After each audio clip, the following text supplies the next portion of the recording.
so happy for the guys in that locker room that found a way. And it was people doubted these guys all season long, doubted our guys in that locker room. Not many people thought we would be in the position that we're in. The guys downstairs did. And this is a total body of work. That's not just this football game. It's a total body of work that those guys believed in each other. They believed in the plan. They took ownership in their program, and we had great player ownership. And then we rose up when people doubted those guys down there. And we beat a good football team today. And I told the guys we weren't going to get the Texas version of KU. We were going to get KU's best shot. And they're a good team. I've got so much respect for Coach Leipold and the program he has going there. And it wasn't easy, and I knew it wouldn't be. It was wet out there, affected it a little bit, but in all three phases, somebody stepped up at a different time. We made some really good plays offensively early on, throwing the football. Then we were able to rush the football later on, ran the ball a bunch in the third and fourth quarter when we said we had to establish the line of scrimmage. We got stops on defense when we had to have stops. Ty Zentner's an absolute stud. He keeps getting better and better and getting stronger and stronger as the season goes on. We got the big kickoff return from Malik. Got the muff punt with Echo. Our seniors stood the test of time today and rose up and made plays. So extremely thankful to be here, extremely blessed in our fourth season to get the opportunity to go to AT&T Stadium and represent this great school and university and football program, and our kids are so excited. You've kind of made a habit lately of flipping that switch at the second half with your defense. What was the key to tonight doing that? What hurt us in the first half was a real lack of communication with the noise and lack of hand signals, and we got misaligned a few times, and we had a couple of busted coverages or busted assignments, and that cost us. You can't do that against a good football team that can run the ball and throw the ball like they can. And we finally settled in a little bit. They run a lot of unbalanced stuff, and we settled into that in the second half, tackled a little bit better, got more pressure on the quarterback. Plus, we were able to rush the football and hang on to it a little bit longer. Is tonight particularly more satisfying for you because it's kind of the culmination of a 4-year build?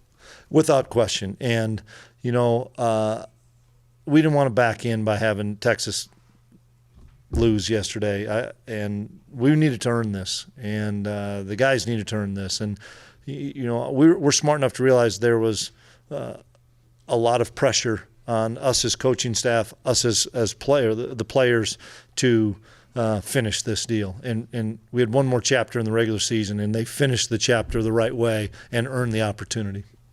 You mentioned Ty a minute ago, but just how meaningful is it when you're in a game and you get a 72-yard punt? It's huge, and this kid is just so dialed in. He is so dialed in, and he wants I love it. He wants the ball in his foot, and it's just he's so confident right now. And we have a weapon in the special teams game because of his ability to kick the football, punt the football, and kick PATs and field goals. And that long touchdown throw to Sammy Wheeler. When was the last time you saw a guy that wide open on the field? Well, we probably left one wide open somewhere along the line this season. But it's when things break down, it's hard. When kids are scrambling around, and I thought Will bought some time and kept his eyes downfield and made a really good throw. And what I saw was, as the game went on, the shorter throws, the catch it and throw it, because they hit some catch and throws against us, and we hit some against them. The ball was getting so wet it was hard to do that. So for us to get some of those explosive plays early was really key. One more quick one I wanted to ask. If your experience at North Dakota State playing in playoffs, preparing for team after team on short weeks, do you think that helps you in any way now that you're kind of doing the same thing here? I couldn't tell you if it does, Kellis, but we know the task at hand. This is going to be a really tough task at hand next week, but we're going to enjoy this one tonight. And at least we're at home, and we get to have our 6-day prep. So the guys are going to enjoy this one tonight first. Chris, how much do you feel like on a night like tonight with the weather challenge and also a lot on the line, I'm sure there's some plays you want back, but did you feel like this reflected a disciplined three-phase team Yes. in the way you want to see it? And can you just expand on what ways it felt like that to you? Well, especially with the elements, and we talked about it before the game. You know, we have to attack the elements, and it's out of our control, so we've got to put it into our control. The ability to rush the football, which we did in the second half, the ability to hit some explosive plays in the throw game, and then the ability to finally stay in the fight on defense and get some stops. It's a dang good offense, but we had to stay in the fight. One of the biggest plays of the game is when they go for two to cut it to a one-score lead and they don't get it, and then we have a huge kickoff return after that and get a short field, and all those things. It's complementary football, and we have to win in all three phases, OD and teams. Coach, this program has always invested in special teams, a lot of time and effort and focus. Is that really what paid off the most tonight, was your special teams? Tonight it did. We have a lot of guys that are invested, a lot of guys that put a lot of time into it. We spend a lot of time in meetings. We spend a lot of time in drill work. We spent the whole spring ball on them, for crying out loud. And when you have guys that are the older guys, you know, like Ty and Phil, Malik, Randon, Jack, you know, Nick Allen, you've got Seth Porter, you've got guys that have learned from the previous people that you need to uphold this with our special teams U, and these kids feel it's special teams U, and I believe it is. How big a challenge is TCU? It's going to be a huge challenge. I think they're playing lights out right now, but we'll worry about that one sometime on Sunday. I'm going to enjoy this one tonight for another hour or two before I go to bed. Coach, how valuable was this for not just your players from the state of Kansas, but that fan base, and now once again holding the Governor's Cup? Yeah, you know, I know it's 14 straight years, I believe, but the biggest thing was this year because of where Lance has the program and how much better they are, and everybody can see that. That it was very satisfying because I knew we'd be a good football team. And we had to earn it, beating a good football team, and we did. And the fact that I don't know where it's going from here in the Big 12. I wish it could be the last game of the season because I think that makes it really special. Did you like how your defense contained their rushing attack? They're a little over 4 yards of carry for KU. Yeah, I see 63 plays for 307 yards, and I'd have thought they had 500 yards. I mean, it looked like one of those games, but they did a nice job of moving the sticks. You know, they were 6 of 12 on third down and did some really good things. You know, I think the big tight end fullback kid's a really good player and finds a way to get open and makes good plays. And you know, we did a nice job. You hold that offense to 307 yards is a pretty good effort, and they get 27 points. And I think they're averaging 34, 35 points a game. They're a good team. We were just fortunate enough that we were able to get a few stops and able to rush the football in the second half.